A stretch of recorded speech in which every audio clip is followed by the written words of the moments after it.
et bienvenue à ce nouveau Café des Lyonnes. Bonjour Blandine. Bonjour Alexandra. Alors aujourd'hui, ce matin, je suis ravie d'accueillir à mes côtés dans les fabuleux locaux de l'Intercontinental Lyon Hôtel-Dieu, Blandine Jolibois, lieutenant-colonel. Blandine Jolibois, vous dirigez la compagnie de l'Arbrelle, une compagnie de gendarmerie à l'Arbrelle. Donc là, on est hyper impressionnés. En plus, vous êtes en costume, etc. Donc je vais tâcher de bien me tenir, même si on a dû vous faire la vanne à peu près 1 million de fois dans votre vie. Non, je suis vraiment ravie de vous inviter à ce micro du Café des Lyonnes, parce que ça fait quand même un petit moment qu'on se connaît. Blandine, vous êtes déjà venue plein de fois au Lyon, vous nous avez fait une masterclass d'anthologie sur la sécurité des femmes. Enfin voilà, on a beaucoup échangé, donc merci beaucoup de vous prêter à l'exercice et surtout de partager votre parcours.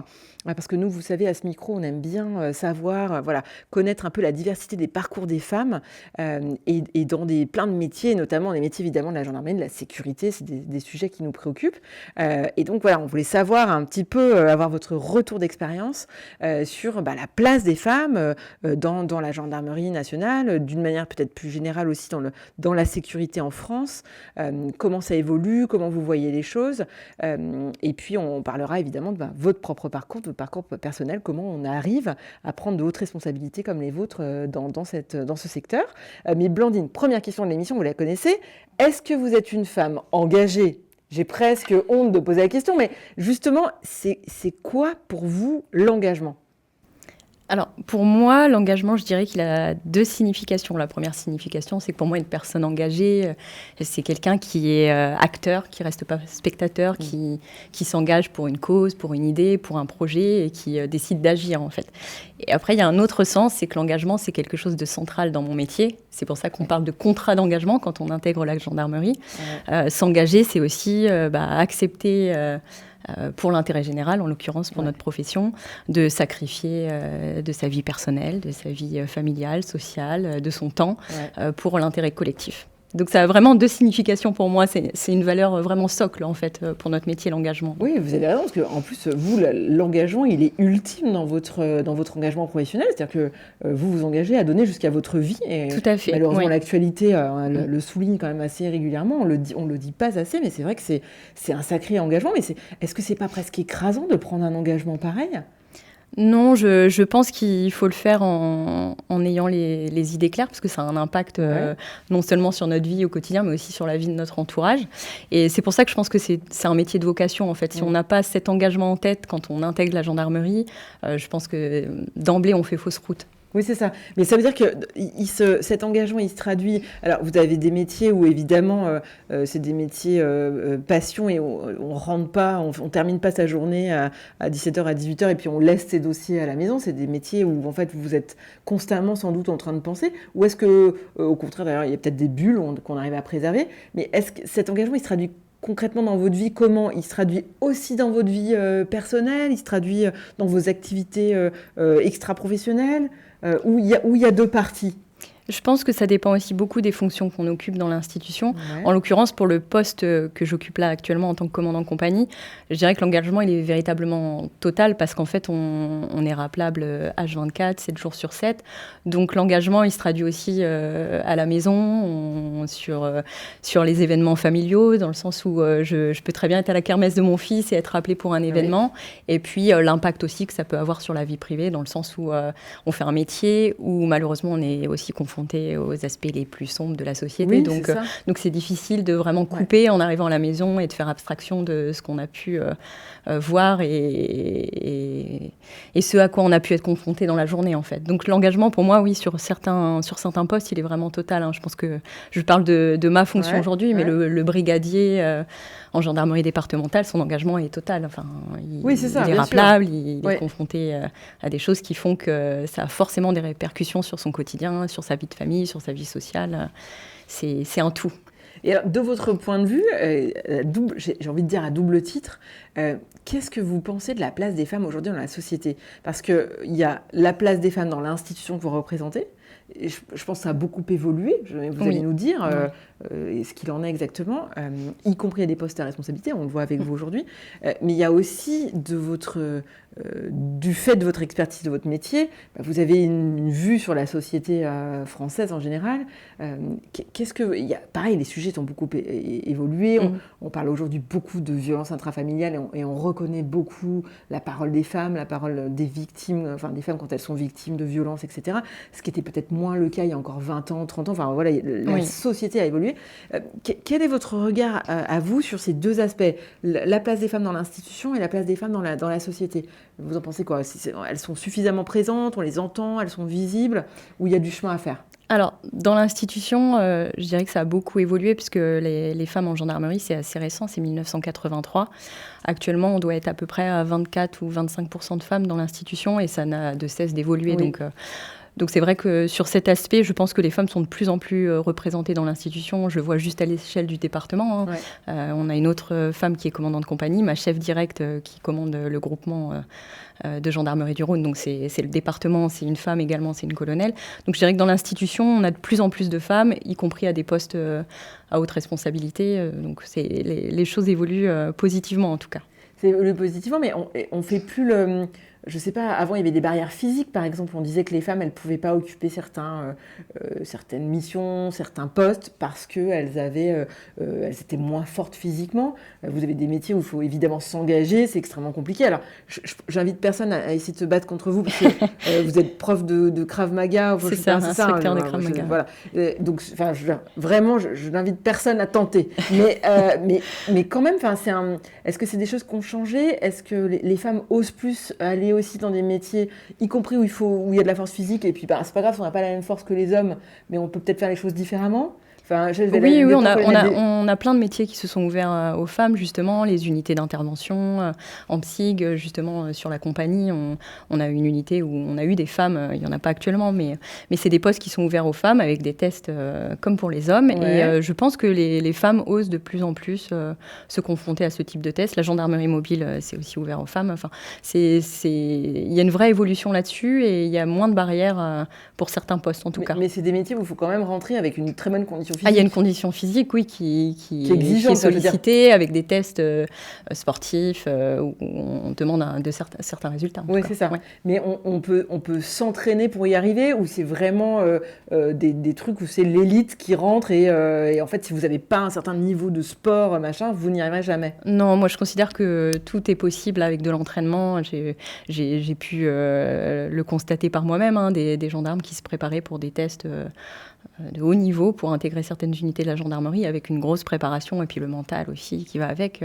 C'est accessible à tous, et y compris aux femmes. Oui, ok, je comprends, mais par contre j'ai l'impression que c'est un vrai suivi tout au long de votre parcours professionnel, c'est qu'il faut que vous mainteniez tout le temps le volet physique, entraînement, quasiment au même niveau que le développement, la progression de carrière, etc. Enfin, c'est vraiment la condition physique, ça fait aussi partie de notre métier. On attend de nous que physiquement, on s'engage aussi. Donc, on est soumis à des tests physiques tous les 2 ans maintenant. Donc, c'est certain que ça demande de l'entretien, en tout cas. Et puis, ça fait aussi partie de notre culture professionnelle. C'est-à-dire qu'à travers le sport, il y a aussi les valeurs de cohésion, de dépassement de soi, d'engagement que l'on retrouve en gendarmerie. Donc, Et c'est conciliable aujourd'hui une carrière professionnelle pour une femme dans la gendarmerie avec une vie de famille? Parce que justement, vous disiez, on peut vous appeler à n'importe quelle heure. Du coup, comment on fait? Justement, Non, mais c'est une question qu'on me pose très très souvent, notamment les jeunes gendarmes qui ont envie de se lancer dans certaines spécialisations ou de progresser dans leur carrière en passant des concours, en passant l'examen d'officier de police judiciaire. La question, souvent lors de nos échanges, c'est oui, mais si je m'engage dans cette voie-là, est-ce que je ne vais pas devoir faire une croix sur une vie de famille, sur des enfants, sur des projets associatifs, sportifs, et je leur dis justement de sortir de ces schémas-là, parce qu'en fait, oui, ça demande une organisation millimétrée, beaucoup de discipline, mais après la discipline, on l'a dans notre métier aussi, donc finalement, ça fait partie de nos qualités. Mais je pense vraiment que tout est possible et qu'il ne faut pas se limiter à ces schémas-là en se disant qu'on ne pourra pas tout Oui, tout affronter en tout cas au quotidien. Ce que vous me dites me renvoie à la question de l'engagement. Il y a peut-être un sujet, peut-être que la première question, c'est celle de l'engagement, c'est-à-dire qu'il y a peut-être une crise de la vocation de l'engagement. Aujourd'hui, il y a beaucoup de générations qui veulent s'engager, mais pas trop. Enfin, vous, quand vous me parlez de vocation, c'est vraiment être gendarme, c'est vraiment une mentalité et aller se dire que, en fait, on a envie de faire plein de choses en cohésion avec, voilà, le sport, dans sa vie personnelle.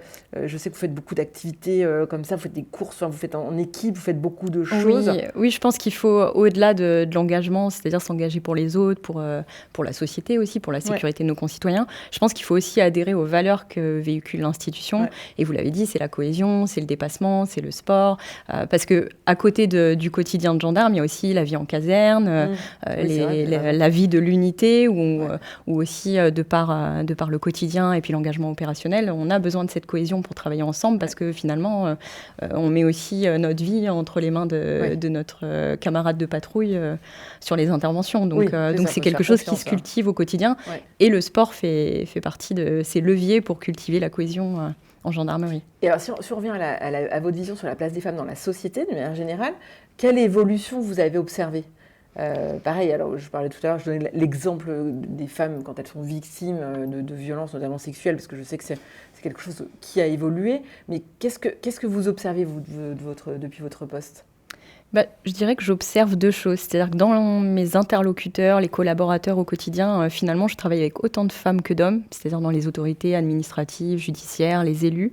Et je trouve que ça a quand même bien évolué, dans le sens où on voit aussi que beaucoup plus de femmes s'engagent en politique, à tous les endroits. En fait. Et finalement, dans nos interlocuteurs, je côtoie autant de femmes que d'hommes. Et ça, je trouve qu'il y a une vraie évolution. Après, sur la société, on va dire, et l'aspect victime de violences intrafamiliales, etc., je trouve qu'il y a quand même une grande avancée avec une libération de la parole qui est quand même flagrante ces dernières années. Dans la société, on le voit quotidiennement, les femmes font de plus en plus ce premier pas pour aller signaler des faits, ce qui se faisait peut-être un peu moins dans le passé. Elles osent faire la démarche. Elles osent beaucoup plus. Ouais. Ouais. Et vous trouvez que les rapports sont plus équilibrés hommes-femmes, parce que vous abordez finalement, vous êtes en ligne, en première ligne, évidemment, sur tout un tas d'interventions, mais qui ne sont pas toujours graves, heureusement. C'est aussi, on vous appelle pour des tas de sujets, en fait, de la vie quotidienne. Oui. Donc, vous avez quand même une vue un peu 360, vous prenez le pouls, en fait, de la société, comme d'autres professions peuvent le faire à d'autres endroits. Je sais pas, les notaires, par exemple. Il y a comme ça, il y a quand même le médecin, il y a des professions où, évidemment, quand on est en contact avec des populations très diverses, finalement, on tire un peu des enseignements. Vous avez l'impression que les femmes, elles sont plus visibles, plus impliquées dans tout un tas d'aspects, au-delà des représentants, ou vous ne voyez pas spécialement d'évolution de tendance de fond ? Non, je trouve que les femmes sont plus visibles, je trouve que les femmes osent plus, que ça soit au niveau justement des violences ou du harcèlement. En fait, je trouve que les femmes osent plus prendre la parole. Après, on met beaucoup de choses en place aussi pour faciliter cette libération de la parole. Hein. Vous en parliez tout à l'heure, les journées d'action, de prévention, la formation des gendarmes aussi pour ça, hein, l'accueil des femmes, l'accueil des victimes en règle générale, hein, que ce soit les hommes, les femmes, les enfants. On travaille beaucoup sur cet aspect-là aussi pour mettre en confiance. Et pour moi, je constate qu'il y a un vrai retour positif, où il y a encore quelques années, ça pouvait être compliqué de désamorcer une situation, d'inviter la personne à venir déposer plainte, à faire ce premier pas. Maintenant, on a un travail en coordination qui est tellement important avec les acteurs sociaux, avec les associations, que finalement, on facilite aussi cette libération de la parole.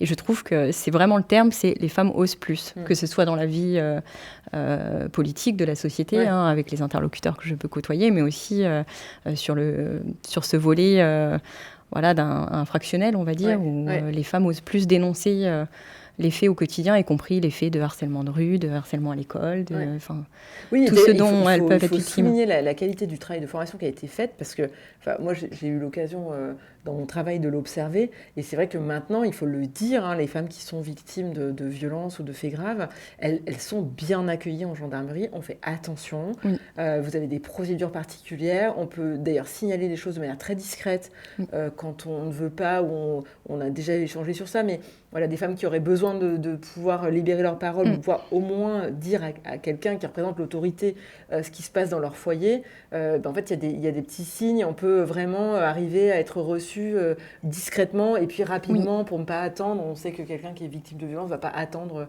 un moment, enfin, je sais pas, 20 minutes ou sur une chaise son tour parce que c'est trop long et que voilà, c'est trop difficile.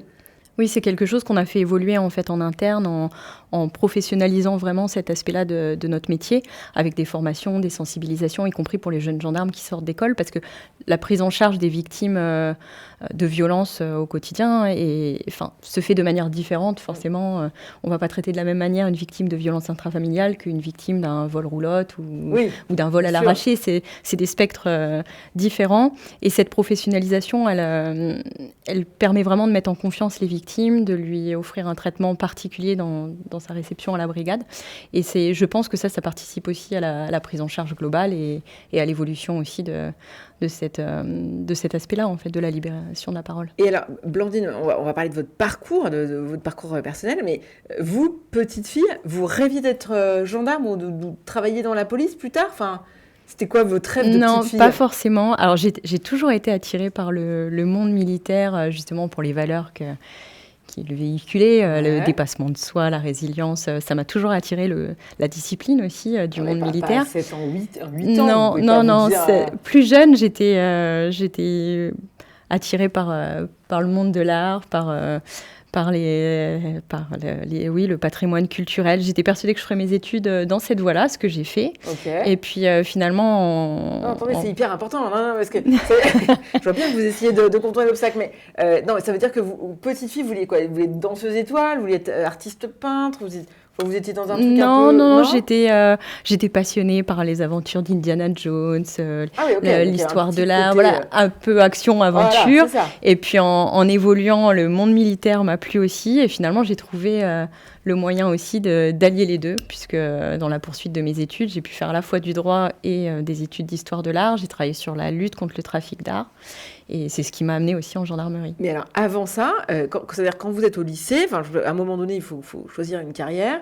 Là, vous allez sur l'art. C'est vraiment votre première intention à ce moment-là. C'est pas la gendarmerie dans votre tête. C'est vraiment de vous dire plutôt l'histoire de l'art. C'est la gendarmerie aussi. C'est pour ça qu'en sortant du lycée, je choisis de faire un double cursus. Où je fais à la fois une licence en histoire de l'art et une licence en droit. Ah, donc voilà. Vous aviez quand même ça tout de suite. Oui. Rapidement en tête.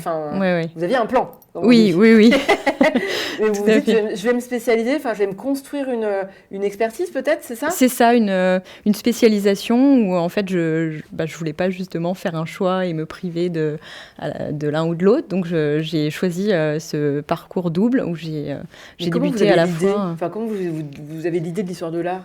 C'est parce que ça vous plaisait, que vous Ça me plaisait, j'étais passionnée par le patrimoine culturel, le mobilier ancien, la peinture. Donc je voulais pas faire une croix là-dessus. Et en même temps, j'ai toujours eu cette envie de faire un métier d'action, être utile à la société. Et le droit et me diriger vers la gendarmerie, c'était aussi une évidence. Donc j'ai choisi cette spécialisation avec ce parcours double, histoire de l'art et droit. Donc là, vous faites votre cursus. Oui. Vous êtes donc diplômé des deux, je sais pas. Oui, un double master. Et là, qu'est-ce qui se passe? Qu'est-ce qu'on fait après? Là, je passe le concours. Donc en suivant une prépa à Lyon. Je passe le concours à la fois sous-officier et officier gendarmerie pour me donner toutes les chances. C'est des concours différents? Oui, c'est des concours différents. Je réussis les deux, donc j'intègre l'école des officiers à Melun. Ah oui, ok, vous aviez le choix. Oui, j'avais le choix. Vous diriez que c'est plus difficile, c'est difficile pour tout le monde, ou c'est plus difficile pour les femmes? Est-ce qu'il y a une différence à ce moment-là? Non, aucune différence au niveau du passage du concours. C'est aussi quelque chose qui illustre totalement le fonctionnement de notre institution, c'est-à-dire que en fait, on fonctionne avec un système hiérarchique, de grades, de compétences, de spécialisation. Et finalement, quand on intègre la gendarmerie, on représente un grade, une fonction, un poste plus qu'un genre. Donc ça n'a jamais été vous êtes à un sujet. En fait. Voilà, totalement. Oui, clairement. Donc là, hop, vous intégrez l'école. Oui. Donc vous faites à nouveau, c'est une formation. 2 ans de scolarité, oui. Ok. Mais là, vous connaissez la finalité. Enfin là, du coup, c'est bon. Vous savez que la finalité, c'est qu'après, vous êtes muté quelque part et vous commencez votre carrière. En fait, on choisit une spécialité en école. D'accord. Donc, on peut choisir la sécurité routière, la gendarmerie départementale, la police judiciaire, la gendarmerie mobile. Et ensuite, on choisit notre poste au classement. Ah oui, ok. Voilà, en sortie de scolarité. Ok. Et donc là, vous choisissez quoi? Enfin, Moi, je choisis la police judiciaire et je pars commander une unité de recherche, une brigade de recherche à côté de Toulouse. Donc là, c'est-à-dire que vous partez commander une unité, c'est-à-dire que vous allez commander des équipes. Tout de suite, oui. Tout de suite. Tout de suite en sortie d'école. Mais c'est super dur, non, de commander des gens. C'est un vrai défi, surtout qu'on sort en fait de l'école relativement jeune. Bah oui, c'est ça. En théorie, on passe le concours après les études universitaires. Donc oui, on sort, on a 27, 28 ans et on se retrouve tout de suite commandant d'unité. Donc oui, c'est un vrai défi, mais c'est très, très enrichissant. C'est une expérience incroyable. Je m'en doute pas, mais comment on fait pour affronter ça? Parce que j'imagine que ça ne doit pas être simple de prendre ses galons et puis de commencer comme ça à commander alors que vous commencez vous-même votre carrière. Donc, de diriger les autres, c'est pas évident. Il faut qu'ils aient confiance en vous et puis il faut que ça se gagne. Mais en plus, le fait d'être une femme, c'est pas un sujet, non? Non, ça n'a jamais été un sujet pour moi parce qu'en fait, on est surtout évalué rapidement sur nos compétences et puis quand on est chef aussi sur notre capacité à fédérer. Et il n'a jamais été question pour moi d'un handicap par rapport à mon sexe. Au contraire, je ne l'ai jamais ressenti dans l'institution. Ça a pu être le cas à l'extérieur ou avec certains interlocuteurs qui pouvaient se montrer surpris parce que dans l'imaginaire collectif, on imagine le monde militaire, c'est très masculin. C'est donc souvent un étonnement plutôt. Mais ça m'a jamais handicapée, en tout cas. Ouais, ok. Non. Et donc là, vous commencez par là, puis après, ça marche comment la carrière de la gendarme? C'est une carrière militaire? C'est ça, où on est soumis à une forte mobilité quand on est officier. Donc tous les 3-4 ans, on change de poste et on évolue aussi en grade et en responsabilité. Donc sur le poste d'après, j'ai rejoint la direction générale à Paris, où j'ai travaillé au bureau de la lutte antiterroriste pour 3 ans aussi. Ouais. Et puis ensuite, j'ai été appelée à l'Arbrel pour commander ma compagnie, ce qui est aussi un passage quasi obligé dans le parcours d'un officier de gendarmerie. Mais ça veut dire que dans ce parcours-là, en fait, on peut vraiment aller travailler sur des sujets différents, se construire une expérience. Je ne sais pas, quelqu'un qui veut être hyper spécialiste d'un thème, pour l'antiterrorisme, c'est un exemple, mais en fait, il y a tellement de champs. On peut, par exemple, faire sa carrière que sur un seul sujet, ou au contraire se dire, moi, j'ai envie d'aller faire des expériences différentes et de construire... Ça, c'est possible dans la carrière de gendarmerie. Les deux sont possibles, c'est-à-dire qu'on est sur des postes où on a besoin d'être très, très polyvalent et en même temps, on peut se spécialiser dans certains domaines. C'est aussi pour ça qu'on choisit des dominantes en école. On peut se lancer dans un parcours entièrement composé d'unités de police judiciaire ou d'unités de sécurité routière tout au long de la carrière, en fait. Mais on a aussi cette possibilité d'être très, très polyvalent et de passer d'un poste d'une dominante à l'autre, et c'est ce qui est... très, très intéressant. Moi, c'est ce que j'ai pu faire dans mon parcours, de commencer par la police judiciaire. Là, je suis en gendarmerie départementale. Et on se construit toute une caisse à outils de compétences tout au long de notre parcours. Voilà, sur le fond des sujets. Et puis, en termes de management et de direction d'équipe. Parce que là, au plus vous montez, au plus forcément, vous dirigez peut-être des unités plus nombreuses. Ça, oui. Ça en fait, on monte aussi en grade et en responsabilité à chaque poste. Donc là, aujourd'hui, vous déroulez votre carrière, vous continuez votre carrière.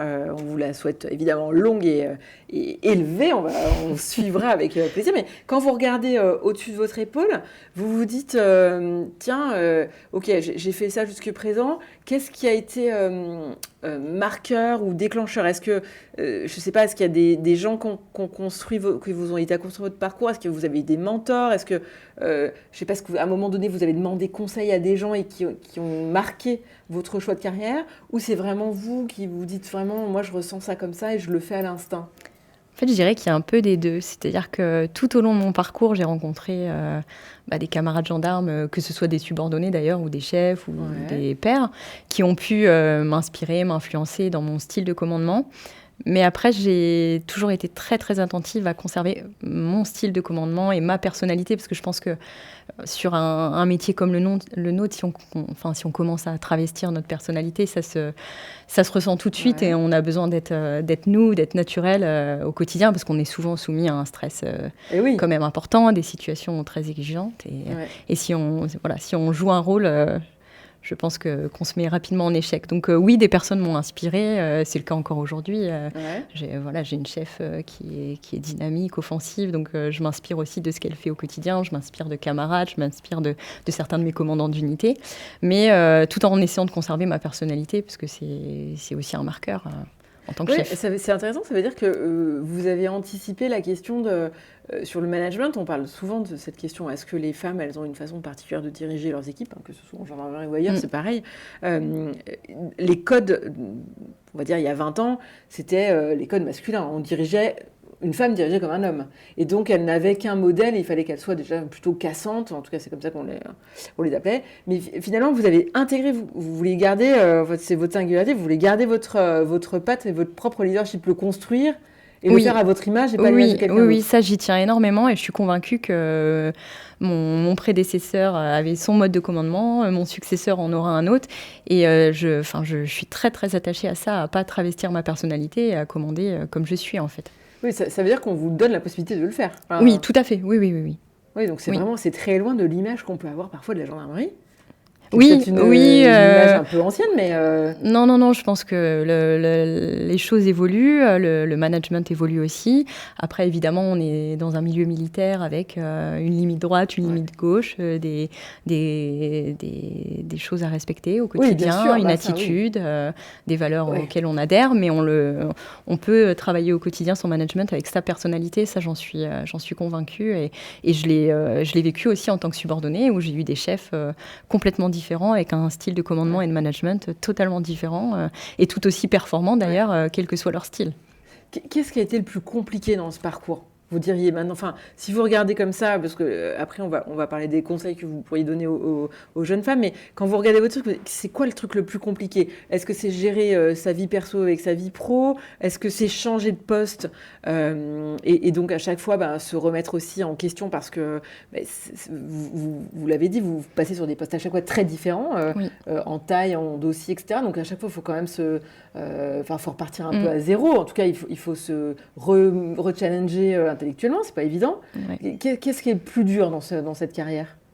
Alors, je dirais que l'aspect défi, remise en question, adaptation à chaque poste, au contraire, ça c'est une richesse et c'est quelque chose qui nous amène un petit peu à nous dépasser finalement, parce qu'on se remet tout le temps en question. En fait, il y a un apprentissage à chaque changement d'affectation.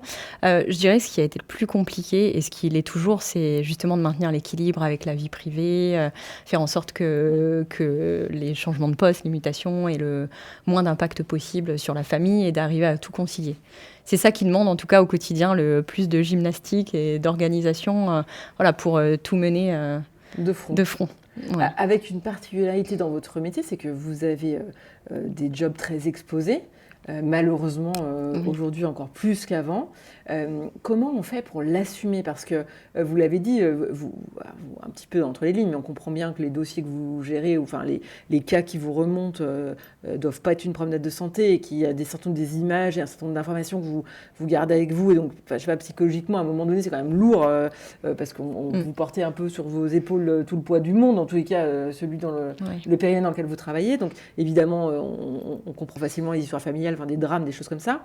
Mais même au-delà, vraiment, comment on fait pour assumer...